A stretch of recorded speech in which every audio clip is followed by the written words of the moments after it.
Olá, estamos aqui no programa Emancipação do Trabalho, a saída é pela esquerda. Estamos aqui com a presença de Nerecilda Rocha, socióloga, mestre em educação, aqui do Ceará, e ela vai fazer um bate-papo, uma discussão com a gente sobre uma questão muito importante. O Ceará é um dos estados, ele é governado pelo Partido dos Trabalhadores em aliança com o Partido Democrático Trabalhista do Ciro Gomes. E o Ceará foi um dos estados que implementou de uma maneira mais, vamos dizer assim, rígida e consequente, dentro dos limites da política que tem o governador, o isolamento social, né? E isso trouxe alguns resultados positivos. Bem, o atual governo resolveu, nesses últimos dias, dizer que vai fazer uma abertura escalonada de volta da economia, né?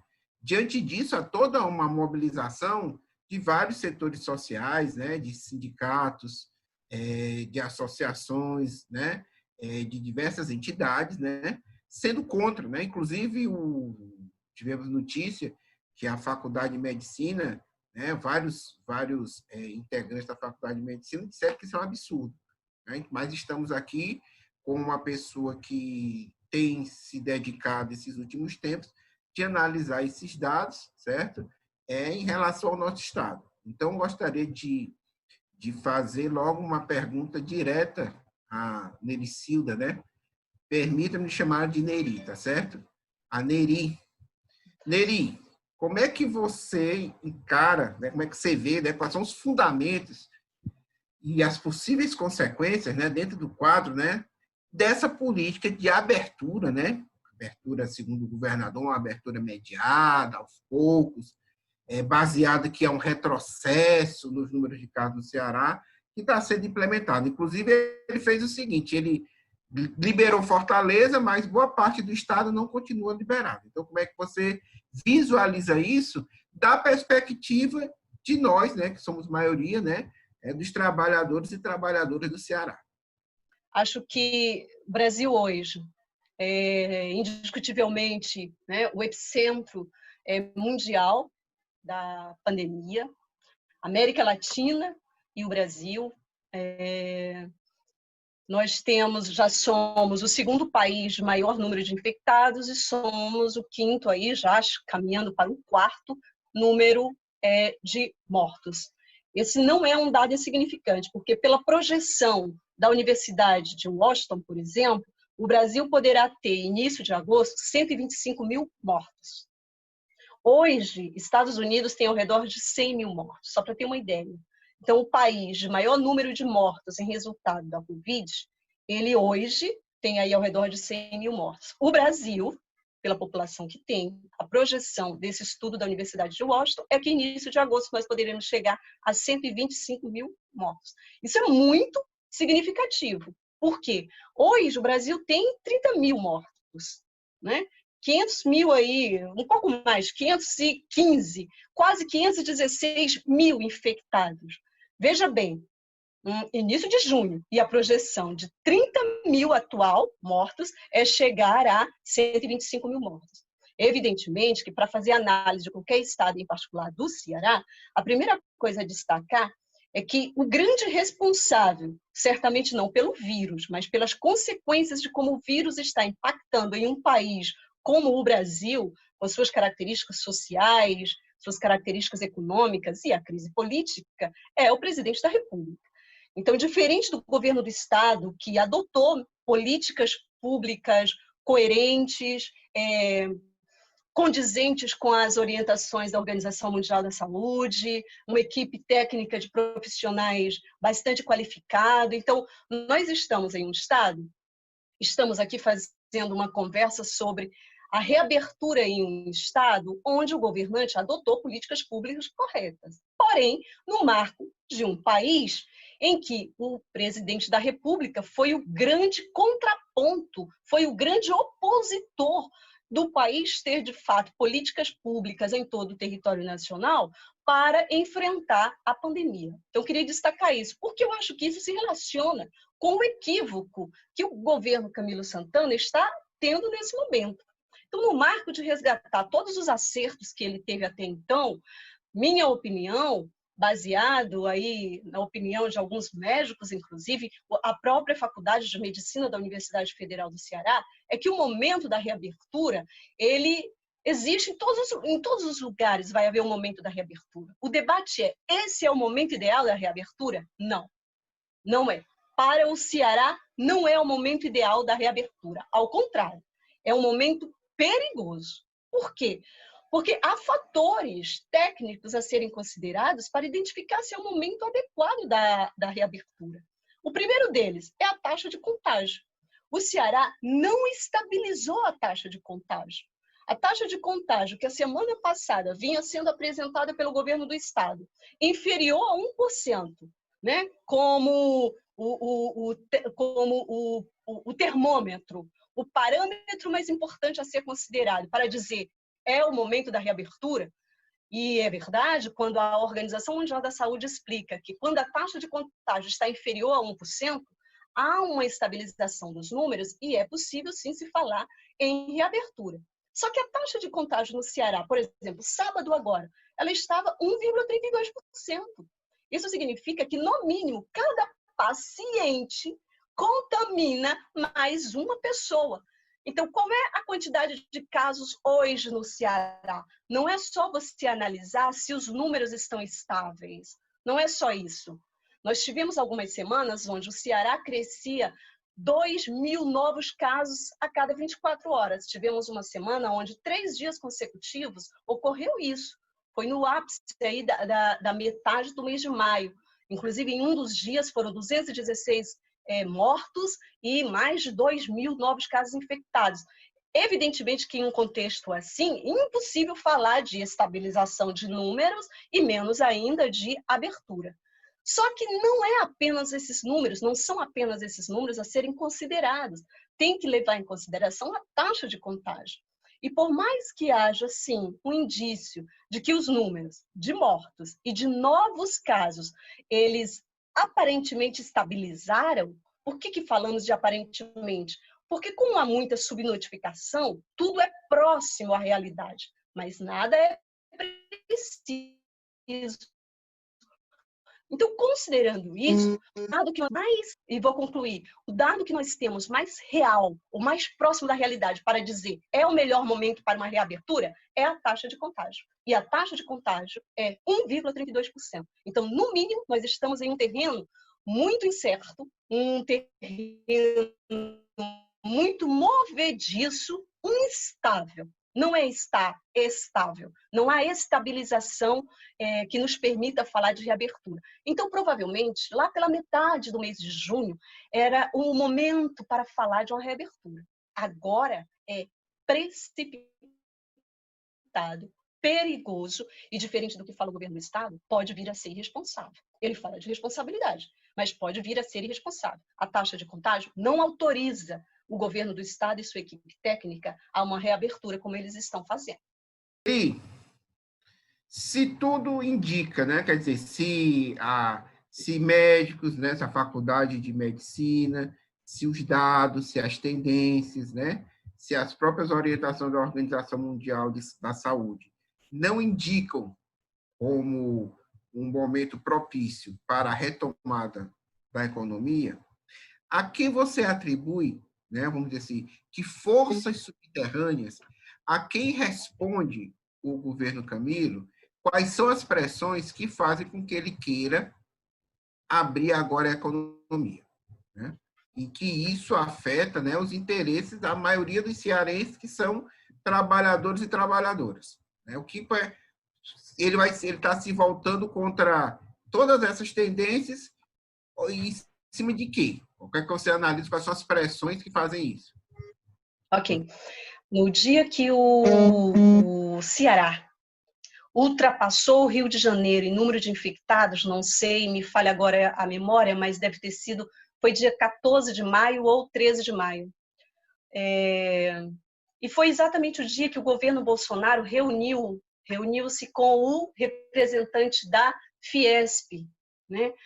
Exatamente para falar, mais uma vez, contra o isolamento social no país inteiro e tudo mais. Nesse dia, o governo Camilo Santana, veja bem, nesse mesmo dia, no dia seguinte, saiu em toda a imprensa no Ceará a confirmação do que eu vou falar agora. No dia que o estado do Ceará ultrapassava o Rio de Janeiro, hoje nós voltamos a ser o terceiro estado, mas por volta de 14 de maio, o Ceará ultrapassou o Rio de Janeiro e passou a ser o segundo estado em número de infectados. Nesse dia, o governo Camilo Santana reuniu-se com 7 setores empresariais.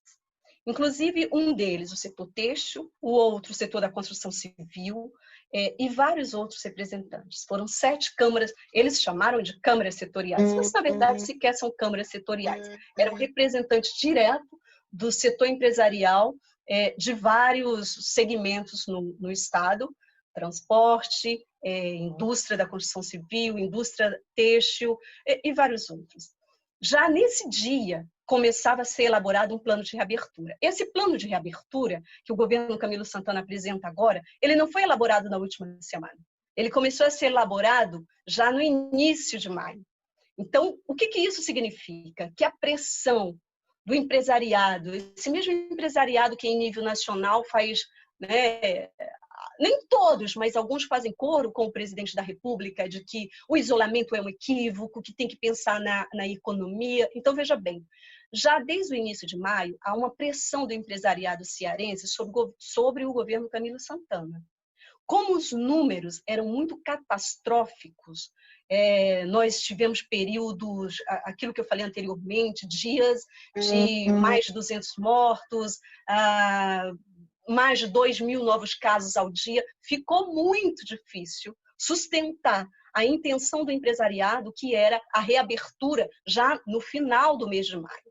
Então, o governo foi postergando. Aí, o que aconteceu agora? Como há minimamente uma estabilização no que diz respeito ao número de novos casos, eles pegam esse elemento, absolutizam como o elemento para concluir que há uma estabilização global da pandemia no Estado e vão à reabertura. Evidentemente que eles não se sustentam apenas nesse fator.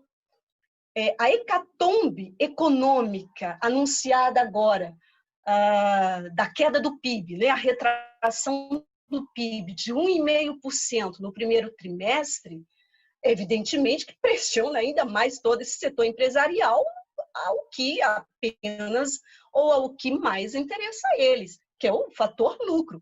Então, a luta desde o início, a vida acima do lucro, né?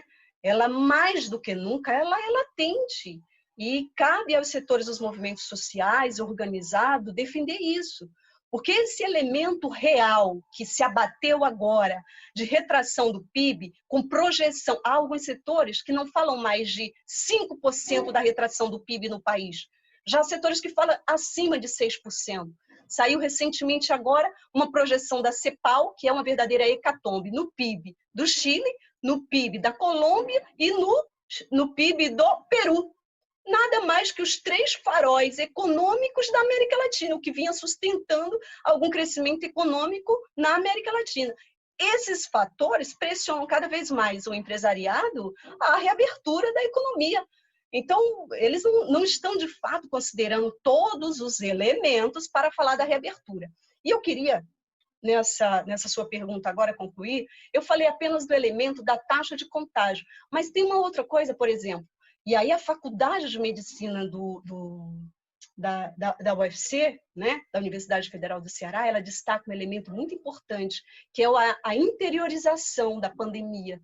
Embora a grande demanda, né, o grande problema, a grande concentração esteja no município de Fortaleza, depois no município de Sobral e depois Calcaia, e posterior Maracanaú, né? Ou seja, há uma interiorização agora da pandemia, a região metropolitana não há estabilização de números, há um crescimento, a curva é ascendente na região metropolitana, tá certo? Não há nenhum médico na cidade que possa constatar que há uma estabilização dos números na região metropolitana. Caucaia e Maracanaú, a curva é ascendente ainda.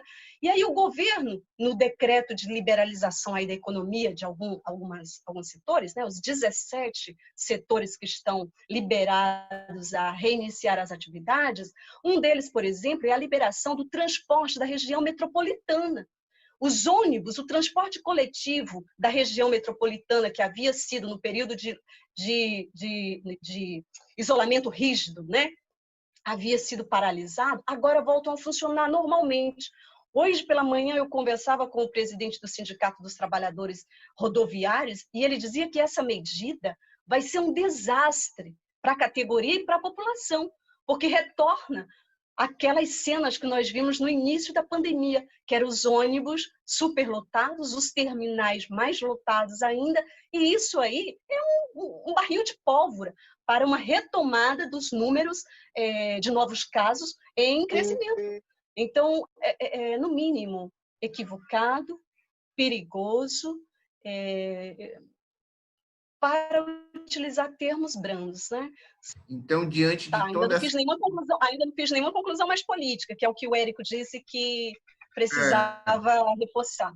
Mas agora a minha pergunta é para isso. Diante de sua exposição, certo? Diante de todos esses números, essas tendências, a política do governo do Estado, a pressão dos setores empresariais, qual a sua opinião, né, que deve ser realmente a política de defesa da vida no Ceará, né?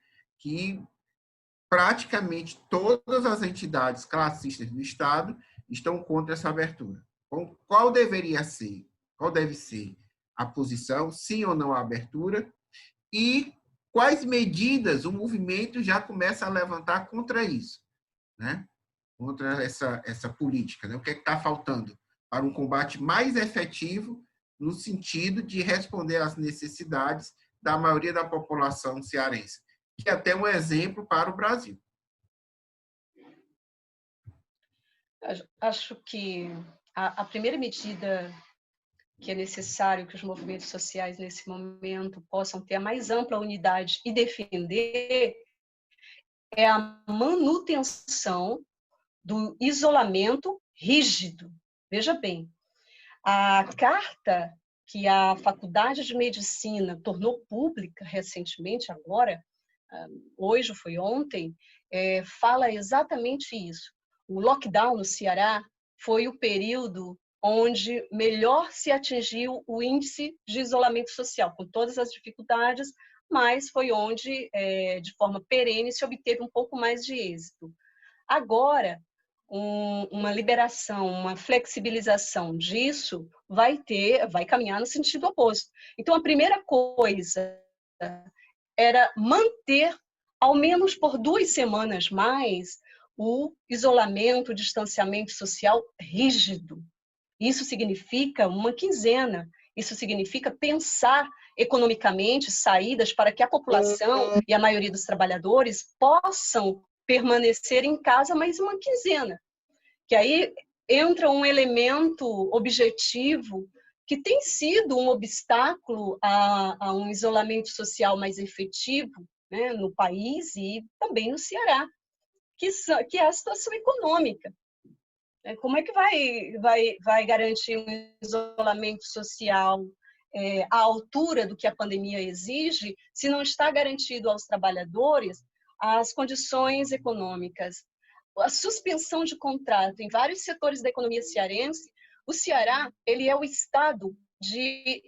oitavo estado onde a medida provisória 936 do governo Bolsonaro impactou de forma negativa. E não podia ser diferente, não havia possibilidade de impacto positivo, porque é uma medida provisória que libera a demissão e diz aos trabalhadores mais ou menos o seguinte: virem-se. O governo federal não teve nenhuma atitude no sentido de proibir as demissões, ao contrário, né? O desprezo pela vida e a política negacionista levou a ter uma política de continuidade da agenda ultraneoliberal. O governo do Estado, com toda a sua boa vontade e boa intenção no que diz respeito a seguir a ciência, a seguir as orientações da medicina, mas as condições econômicas da população, a grande parte não recebeu auxílio emergencial. Os trabalhadores que tiveram suspensão de contrato, falo isso com conhecimento de causa, setor da construção civil, setor rodoviário, e também confecção feminina, muitos trabalhadores que tiveram seus contratos suspensos com aquele argumento de que receberiam 70% do seu salário, né? Uma parte paga pelo governo federal, outra parte pelo próprio trabalhador, que seria, aliás, pelo patrão, pelo empresário. Isso não foi efetivado. Há inúmeras causas na justiça de trabalhadores que tiveram seu contrato suspenso e não receberam absolutamente nada. Então, é uma situação desastrosa, onde, sem responder a isso, sem as centrais sindicais, sem as frentes, a Frente Brasil Popular, a Frente Povo Sem Medo, sem todos os movimentos sociais, sem a esquerda se unir e debater as condições de viabilidade para que os trabalhadores permaneçam em casa, é impossível. Bom, mas nós não temos na mão as políticas públicas. O que podemos fazer é exigir aos governos que adotem essas políticas públicas. Bolsonaro não vai fazer, evidentemente. É por isso que a consigna salvar vidas no país exige, não era uma opção, não é uma opção, é uma exigência, é uma condição sine qua non para salvar vidas no país, para evitar que a gente chegue a esses 125 mil mortos prognosticados pela Universidade de Washington, é tirar Bolsonaro da presidência da República, é tirar a equipe militar que está à frente do Ministério da Saúde, que tem uma política de intensificar a pandemia no país. Na verdade, é isso que está colocado. Então, as políticas de solidariedade de classe, aí sim, cabe a nós. E acho que a esquerda tem feito isso com bastante preocupação. Aqui mesmo no Estado, são vários setores realizando campanhas de solidariedade. Parece pouco, mas essas campanhas têm ajudado e sustentado muitos setores da informalidade a permanecerem em casa no isolamento social. Então, agora era necessário, para que a gente permanecesse um período mais em casa, ter intensificação das políticas de solidariedade de classe, os sindicatos realizando campanhas com muita força. Evidentemente que as campanhas de solidariedade devem estar casadas com a campanha de ganhar cada trabalhador, cada trabalhadora nesse país para a luta contra o governo Bolsonaro, que é a luta pelo fora Bolsonaro, a luta aí pelo impeachment, toda essa pressão social. Então, não há como falar de criar um momento, né, ou procurar criar melhores condições para o momento mais adequado da reabertura da economia, sem falar da intensificação da luta pela derrubada de um governo que aposta no crescimento do número de mortos e que para ele pouco importa. Então, é uma política estatal, é a institucionalização das mortes. Por isso que muitos setores se referem ao governo como um governo genocida. Camilo Santana tem uma outra vertente, tem uma outra linha política, mas está sucumbindo, está capitulando à pressão do empresariado. O que precisamos fazer é mecanismos de mobilização, não retomando as ruas da forma como os bolsonaristas estão fazendo, irresponsável, contaminando as pessoas, mas pensar atos, mobilizações, como aqueles que os enfermeiros realizaram em Brasília no 1º de maio, é um excelente exemplo. No Rio de Janeiro foi realizado mobilizações também dos trabalhadores que estão na linha de frente. Essas mobilizações, elas são necessárias para que o povo possa despertar e lutar pela sua própria vida. Mas lutar pela vida, pela manutenção do isolamento social, requer lutar pelo fora Bolsonaro.